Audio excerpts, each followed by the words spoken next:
கர்த்தருடைய பரிசுத்த நாமத்திற்கு மகிமை உண்டாவதாக. இன்றைய இறைவார்த்தை ஏசாயா 63:9. அவர்களுடைய எல்லா நெருக்கத்திலும் அவர் நெருக்கப்பட்டார். அவருடைய சமூகத்தின் தூதனானவர் அவர்களை இரட்சித்தார். அவர் தமது அன்பு நிமித்தமும் தமது பரிதாபத்தின் நிமித்தமும் அவர்களை மீட்டு பூர்வ நாட்களிலெல்லாம் அவர்களை தூக்கி சுமந்து வந்தார் என்று பார்க்கின்றோம். In all their affliction he was afflicted, and the angel of his presence saved them.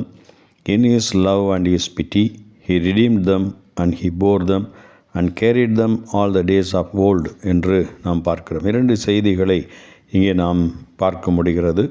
ஒன்று, நெருக்கப்படுகிற இஸ்ரவேல் மக்களை கர்த்தருடைய தூதனானவர், அவருடைய சமூகத்தின் தூதனானவர் ரட்சித்தார் என்று பார்க்கின்றோம்.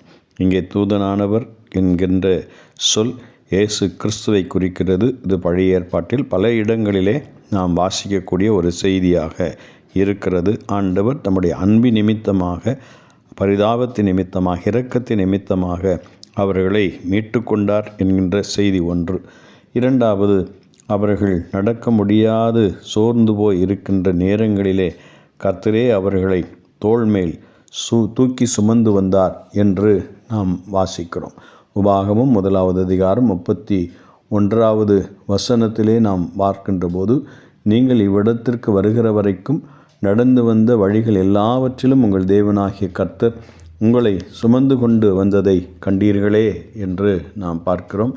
ஆண்டவர் அவர்களை சுமந்து வந்தார் என்கின்ற செய்தியும் இந்த இடத்திலே நாம் கவனித்து கர்த்தருக்கு நன்றி சொல்லலாம். கர்த்தர் நம்மை ஆசீர்வதிப்பாராக. ஆமென்.